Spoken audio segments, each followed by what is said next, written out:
पिछले दिनों एक बड़े मारूफ कारी साहब की वफ़ात हो गई। एक्सीडेंट में वो अल्लाह के यहाँ हाज़िर हो गए। नाम है, सूडान के कारी साहब हैं, शेख नूरैन।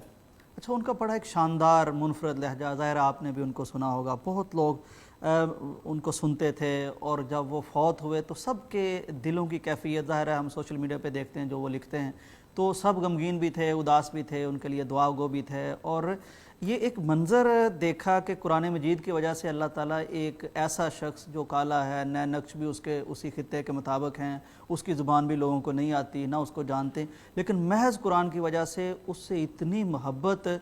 मतलब मैं पैगाम की अगर बात करूँ, पैगाम टीवी के सोशल मीडिया पे हमने उनकी तिलावत का एक छोटा सा क्लिप लगाया तो चंद घंटों में 2-2.5 लाख लोगों ने उनकी उस तिलावत को सुन लिया। कोई 10-12 लाख से ज़्यादा उसकी रीच आ गई और रीशेयर भी काफ़ी हुए। तो ये उनके लिए अजर का बायस भी है, यानी फ़ौत होते वक्त ही ऐसी मोहब्बत, ऐसी दुआएं और इतना ज़्यादा उनकी नेकियों में इजाफ़ा। तो कुरान मजीद कितनी इज़्ज़त दे देता है लोगों को।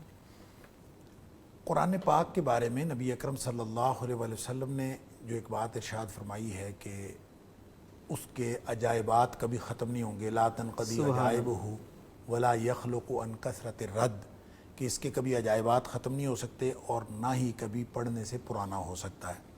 अब ये मेरे ख़्याल में इसकी एक अमली मिसाल है, एजाज़ुल कुरान की एक अमली मिसाल है जो हमें देखने को मिली। कुरान का मौजज़ा है ये, कि कुरान का मौजज़ा है कि पूरी दुनिया में हर मुसलमान इस दर्द को महसूस कर रहा है। अब उसके साथ कोई रिश्तेदारी नहीं थी, वो सूडान का काला आदमी, और उसकी ज़ुबान की के अंदर अल्लाह ने उसके कुरान में क्या तासीर रखी है। यानी मैं उसको टेक्निकली भी एनालाइज़ कर रहा था उसकी तिलावत को, कि उसकी तिलावत के अंदर क्या टेक्निकल बात है जिसकी वजह से लोग खिंचे चले आते हैं। तो सही बात यह है कि अगर आप उसके लहजे को एनालाइज़ करें या उसकी आवाज़ को एनालाइज़ करें या उसके आवाज़ के जो उतार चढ़ाव को एनालाइज़ करें तो शायद टेक्निकली आपको वो बहुत साउंड और परफेक्ट नज़र ना आए। उसमें जो चीज़ यानी फ़न क़िरात के हवाले से उस दर्जे को ना पहुंचे, उसमें बहुत सारी चीज़ें हैं। लेकिन देखिए, वो तो एक खैर वर्ष में आमतौर पे वैसे तो वो सबा अशरा क़िरात के माहिर थे, कारी नूरैन मोहम्मद सिद्दीक़, अल्लाह ताला उनकी मग़फ़िरत फरमाए। लेकिन वो आम तौर पे जो रिवायत वर्ष है उसमें वो आम तौर पे करते थे तिलावत। लेकिन मैं ये कहता हूँ उसकी भी बात नहीं है, वो रिवायत हमारी रिवायत नहीं, हमारी बर्रे सग़ीर में जो पढ़ी जाने वाली रिवायत है वो नहीं थी। लेकिन इसके बावजूद हर शख्स महसूस कर रहा है कि शायद ये मेरा गम है और कारी साहब के दुख में वो शरीक है, उसकी वफ़ात के ऊपर वो अफसोस का इज़हार कर रहा है। और ये क्या मोहब्बत है? कुरान की मोहब्बत है। और नबी अकरम सल्लल्लाहु अलैहि वसल्लम के फ़रामीन तो एक तरफ, अल्लाह का कुरान कहता है कि वाअतसिमू बिहब्लिल्लाहि जमीअन वला तफ़र्रक़ू, कि तुम सब अल्लाह की रस्सी को इकट्ठे होकर पकड़ लो और आपस में फ़िरके फ़िरके ना बनो। अल्लाह की रस्सी से क्या मुराद है? नबी अकरम सल्लल्लाहु अलैहि वसल्लम उसकी वजाहत फरमाई।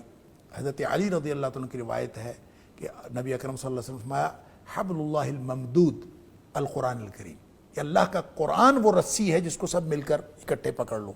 और इसी तरह एक दिन नबी अकरम सल्लल्लाहु अलैहि वसल्लम बाहर तशरीफ़ लाए, सहाबा किराम मौजूद थे, आपने फरमाया अबशिरू अबशिरू, खुश हो जाओ, खुशखबरी की बात है। क्या खुशखबरी की बात है? आपने फरमाया इन्ना हाज़ल कुरान सबबुन, ये कुरान रस्सी है, तरफ़ुहु बियदिल्लाहि व तरफ़ुहु बियदिकुम, उसका एक सिरा अल्लाह के हाथ में है और एक सिरा तुम्हारे हाथ में है। और फिर फरमाया फतमस्सकू बिही, तुम सब मिलकर इसको पकड़ लो। और जब इसको पकड़ लोगे तो दो गारंटियां नबी करीम सल्लल्लाहु अलैहि वसल्लम दी, लन तदिल्लु व लन तहलिकू बअदहु अबदा, अगर इसके साथ तुम जुड़ जाओगे जिसका एक सिरा अल्लाह के हाथ में है तो फिर उसके बाद तुम कभी गुमराह नहीं होगे, कभी बर्बाद नहीं होगे। गोया अल्लाह उसको कभी बर्बाद नहीं करता, कभी वो हिलाक नहीं होता, कभी वो मरता नहीं है। जो अल्लाह की रस्सी के साथ जुड़ जाता है, ये अल्लाह के रसूल सल्लल्लाहु अलैहि वसल्लम का फैसला है। लिहाजा इसकी एक अमली सूरत हमें नज़र आई।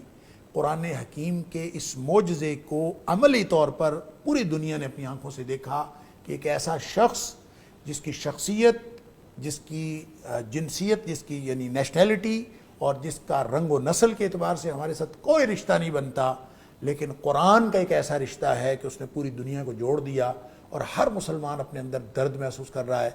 और अब लोग बातें करते हैं जो उसका बेटा भी वैसा पढ़ता है, उसका बेटे की भी तिलावत वैसी है, हालांकि वो बिल्कुल बच्चा है अभी। अच्छा, अब अगर उसकी भी तिलावत देखें, लहजा तो वही है। अब कल परसों मैं एक और सोशल मीडिया पे देख रहा था कि एक पाकिस्तानी कारी साहब जो हैं वो नकल कर रहे हैं कारी नूरैन मोहम्मद सिद्दीक़ की। تو اب یہ بھی رجحان اور اسی لہجے میں وہ پڑھ رہے ہیں. اب یہ پوری دنیا میں ایک دیکھیں سب کو ایک لڑی میں پرو دیا صرف ایک شخص کی قرات نے, اور اس کے اندر خصوصیت کیا ہے, میں جو بات کر رہا تھا ٹیکنیکلٹی کی, تو اس کے اندر خصوصیت آپ کو ایک ہی نظر آئے, خلوص, اور وہ یہ ہے کہ وہ اس قرآن میں ڈوب کے پڑھتا ہے. ڈوبا ہوا, بالکل قرآن میں ڈوب کے پڑھتا ہے, وہ قرآن کو اظہار فن کے لیے نہیں پڑھ رہا. ڈاکٹر صاحب یوں لگتا ہے یعنی اس وہ کے ہر کبھی انگ سے قرآن پھوٹ رہا ہے. یس, وہ فن کے مظاہرے کے لیے نہیں پڑھ رہا. یعنی بہت سارے قراء جو ہیں, اللہ تعالیٰ معاف فرمائے, اللہ ماشاء اللہ, وہ فن کا مظاہرہ کر رہے ہوتے ہیں. تو جب وہ قاری نورین, اللہ تعالیٰ ان کی مغفرت فرمائے, وہ جب پڑھتا ہے تو وہ اس لیے نہیں پڑھتا کہ اس نے فن کا مظاہرہ کرنا ہے, بلکہ وہ قرآن میں ڈوبا ہوا ہے, اس کی معنی کے ساتھ وہ چل رہا ہے. اور قرآن ایسے ہے کہ جیسے لہریں بن کے ہمارے دل میں اتر رہا ہو, کسی کو سمجھ آئے یا نہ آئے, ہر شخص کے دل میں اترتا چلا جاتا ہے. تو جس قدر اس کا للہیت اور اللہ کے ساتھ جڑاؤ اور اللہ کے ساتھ تعلق اور اس رسی کے ساتھ جڑنا جس قدر مضبوط ہوتا ہے, اللہ تعالیٰ نے پوری دنیا کے اندر وہ خود بخود محبت ڈال دی. تو یہ اللہ کے کلام کی محبت ہے اصل میں. ڈاکٹر صاحب اس سے ایک دفعہ پھر وہ یاد تازہ ہو گئی, ہمیں اندازہ ہو رہا ہے اس دور میں بیٹھ کے کہ کیسے اللہ تعالیٰ نے حضرت بلال کو عزت عطا فرمائی تھی.